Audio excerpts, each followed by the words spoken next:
త్రిదశ rice, అన్నింటికీ దగ్గరగా మీ మనసుకి మరింత దగ్గరగా. త్రిదశ రైస్, వేర్ లైఫ్ షైన్స్.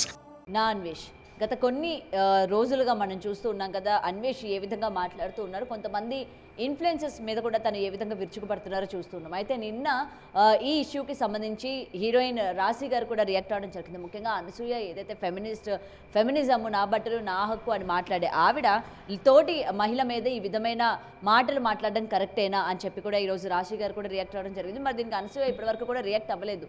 ఏ సందర్భంలో మాట్లాడేసి వచ్చిందో, మరి ఇక్కడ ఆడవాళ్ళని కించపరుస్తున్నట్టు వాళ్ళకి ఏమీ అనిపించలేదా అన్న వివరాలు తెలుసుకుంది. వాళ్ళ మనతో పాటు సీనియర్ జర్నలిస్ట్ దుర్గా వడ్లంనేని గారు ఉన్నారు. మ్యామ్ నమస్తే.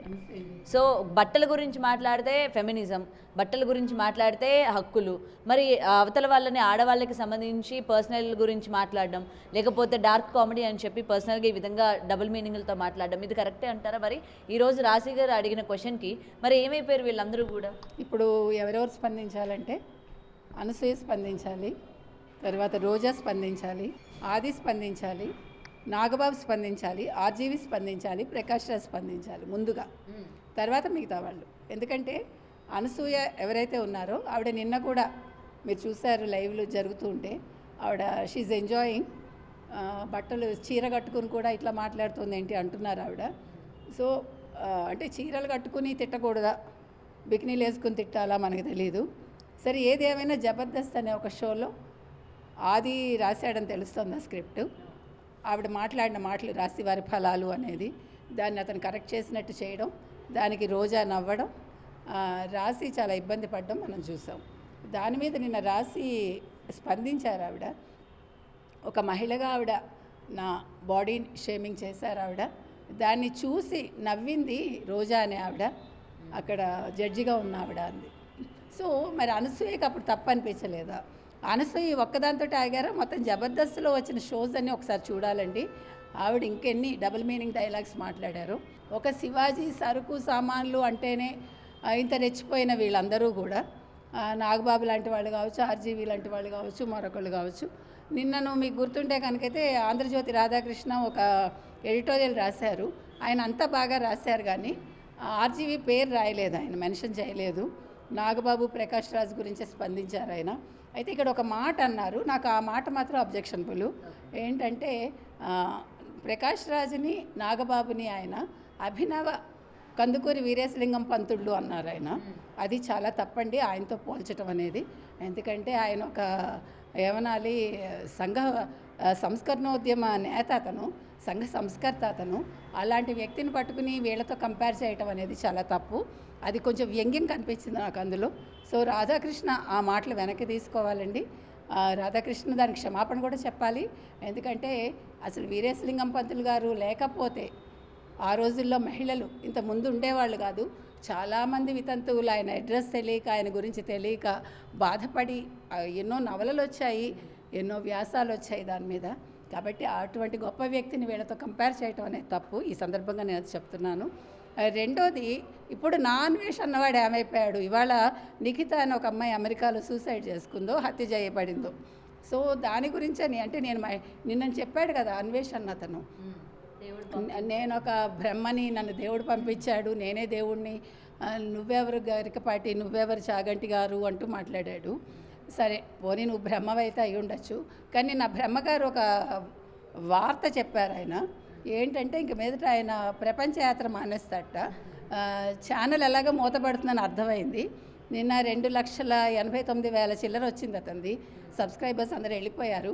వాళ్ళకి బుద్ధి లేక చూశారు, వాళ్ళకి బుద్ధి లేదు అన్నాడు. కాబట్టి ప్రజలు బుద్ధి తెచ్చుకుని అన్వేష్ లాంటి వాళ్ళ ఛానల్స్ చూడకండి, మొత్తం అన్సబ్స్క్రైబ్ అవ్వండి, ఛానల్కి మీరు కంప్లైంట్ చేయండి, అదొకటి చెప్తున్నాను.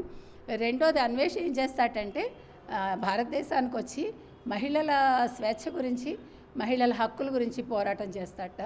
ముందు నువ్వు నోరు అదుపులో పెట్టుకుని నువ్వు మాట్లాడిన మాటలకు క్షమాపణ చెప్పు. ఇప్పుడు రాశి గారికి జరిగిన అన్యాయం మీద స్పందించి ముందు ఎక్కడో బట్టలు ఇప్పుకుని తిరగండి, నేను కూడా ఆనందిస్తాను అని ఒక వీడియో చేయటం కాదు. మీరు బట్టలు విప్పుకుంటే నేను కూడా చూసి ఆనందిస్తాను అన్నాడు ఆ పెద్ద మనిషి. మరి ఇవన్నీ అనసూయకి తప్పుగా తోచలేదా? మరొకరికి తప్పుగా తోచలేదా? తర్వాత అనసూయ అన్నట్టు కదా, నేను నగ్నంగా తిరుగుతాను, మీరు అలాంటి దృష్టితో చూడకూడదంటే అన్న తమ్ముళ్ళు చూడరు.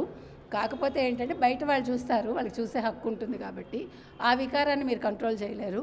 మీకు గుర్తుంటే కనుక అయితే మిలింద్ సోమన్ పేరు విన్నారా మీరు? మిలింద్ సోమన్, మధు సప్రే అని ఇద్దరు వాళ్ళు అప్పట్లో యాడ్స్ చాలా చేసేవాళ్ళు, చాలా బోల్డ్గా ఉండేవాళ్ళు. మిలింద్ సోమన్ ఇటీవల ఒక ఏడాది అయిందో 2 ఏళ్ళు అయిందో గోవా బీచ్ అనుకుంటా బట్టలు లేకుండా పరిగెట్టాడు. పరిగెడితే కేసు పెట్టారు పోలీసులు. అంటే నేను నా ఫిట్నెస్ చూపించుకోవటానికి నేను ఆ రకంగా వెళ్ళానన్నాడు. సో అది అందుకని చెప్తున్నా, సొసైటీలో మనం ఉండేటప్పుడు కొన్ని కట్టుబాట్లు ఉంటాయి, కట్టుబాట్లకు లోబడి మనం ఉండాలి. మన మాటలు కూడా కట్టుబాట్లకు లోబడే ఉండాలి. సరుకు సామాన్లు అంటే తప్పంటే మరి రాశివారి ఫలాలు అన్నందుకు అనసూయ లాంటి వాళ్ళ మీద ఎన్ని కేసులు పెట్టాలి? కళ్యాణి గారు ఆల్రెడీ అన్వేష్ మీద పెట్టారు కేసులు. నిన్న మళ్ళీ అప్డేట్ చేయడం జరిగింది ఆవిడ. సజ్జనార్ గారు వెంటనే స్పందించాలి, అన్వేష్ ఎక్కడున్నా తీసుకురావాలి, అరెస్ట్ చేయాలి, అతనికి తగిన బుద్ధి చెప్పాలని కోరుకుంటాను. అండ్ అన్వేష్ చేసిన కంటెంట్ ఏదైతే ఉందో ఇది అసలు జనాలకు ఉపయోగపడేది అంటారా? ఇంకా కొంతమంది ఫాలో అవుతూ ఉన్నారు, ఇంకా చాలామంది ఆయనకి సపోర్ట్ చేస్తూ ఉన్నారు. రీసెంట్గా ఆయన రిలీజ్ చేస్తున్న వీడియోల కింద కమెంట్స్ కనుక చూసుకున్నట్లయితే, అన్న మేము మీ వెనుకున్నాము, నువ్వు ఇలానే మాట్లాడు, నువ్వు ఇలానే చేయి అని చెప్పి సపోర్ట్ చేస్తూ ఉన్నారు. నిజానికి ఇతను చేసే దానివల్ల ఎవరిని ఉద్ధరిస్తున్నారు, అసలు ఎవరికి మేలు జరుగుతుంది, ఇతను చూసిన కంటెంట్ వల్ల ఎవరికి న్యాయం జరుగుతుంది అనుకుంటున్నారు? అంటే నిన్న మీరు లైవ్ పెట్టాడు అతను, చూసారు లైవ్. ఒక అతను నువ్వెందుకు గరికపాటి గురించి మాట్లాడుతున్నావు అని ఒక అమ్మాయి అడిగితే కాల్ కట్ చేశాడు, దానికి సమాధానం చెప్పలేదు.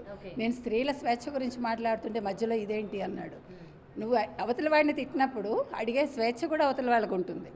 తర్వాత మీరు అన్నట్టుగా ఇంకా ఫాలో అవుతున్నారు కొంతమంది అమ్మాయిలు, నేను నీకే సపోర్ట్ అన్నా అని మాట్లాడుతున్నారు. అది వాళ్ళ విచక్షణ, అది మనమేం చెప్తాం.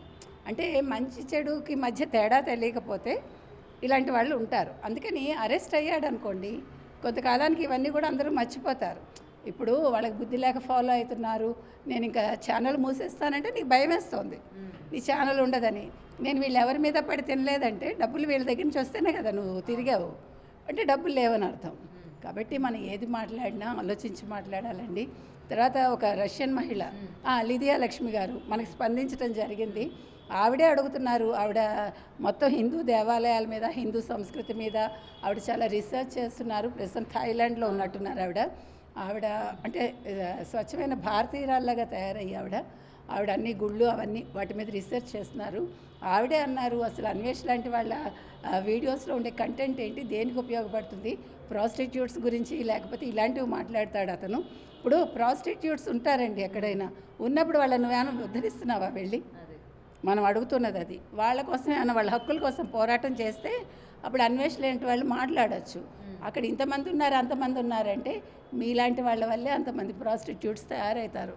మగవాళ్ళు ఎప్పుడైతే ఉంటారో ఆడవాళ్ళు అన్యాయం అయిపోతారో, అలాంటి అన్యాయం అయిపోయిన ఆడవాళ్ళు ఈ రకంగా తయారవుతారు. వాళ్ళని ఉద్ధరించడానికి ప్రయత్నించండి, అది నేను చెప్తున్నా. కాబట్టి అన్వేష్ లాంటి వాళ్ళ వీడియోలు చూడటం కంటే మీరు ఇంకా చాలా మంచి పనులు చేయొచ్చు లోకంలో. ఎక్కువ మనమేమి అంటే మన మించేం చేయక్కర్లేదు, నేను అది చెప్పేది. ఏది ఏమైనా మంచి చెడుల మధ్య రేఖ ఎవడైనా కూడా బేరీజ్ వేసుకోవాలనే చెప్తాను, అంతే. అండ్ ఫైనల్గా మ్యామ్, సో ఇంత జరుగుతున్నా ఇంకా తను ఆగకపోవడానికి రీజన్ ఏమై ఉండొచ్చు అంటారు? అంటే ఇంకా అయిపోయిన వాటిని అప్పుడు జనాలు ఏదైతే మెచ్చుకున్నారో బెట్టింగ్ యాప్స్ అని లేకపోతే సో కాల్డ్ ఇన్ఫ్లుయెన్సెస్ గురించి మళ్ళీ ఇవాళ తెర మీదకి తీసుకొచ్చి, అంటే తన తప్పు ఏమీ లేదు, నన్ను మీరు అనవసరంగా అన్ఫాలో కొడుతున్నారు, నేను చెప్పిన విధానం ఒకటి మీరు తీసుకున్న విధానం ఒకటి అని ఏదైతే చెప్పే ప్రయత్నం చేస్తున్నారో జనాలు మళ్ళీ వినే దాంట్లో ఉన్నారంటారా?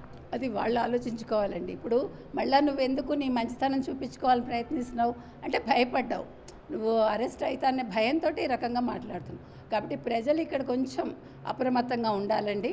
ఇవాళ ఇలా మాట్లాడతాడు, రేపు మళ్ళీ మిమ్మల్ని తిట్టిపోస్తాడు, ఏదో ఏరు దాటాక బోడిమల్లయ్య అన్నట్లు ఆ చందంగానే ఉంటుంది. కాబట్టి మొన్నటి మంచి అవసరం లేదు, నిన్నటి చెడు అవసరం లేదు.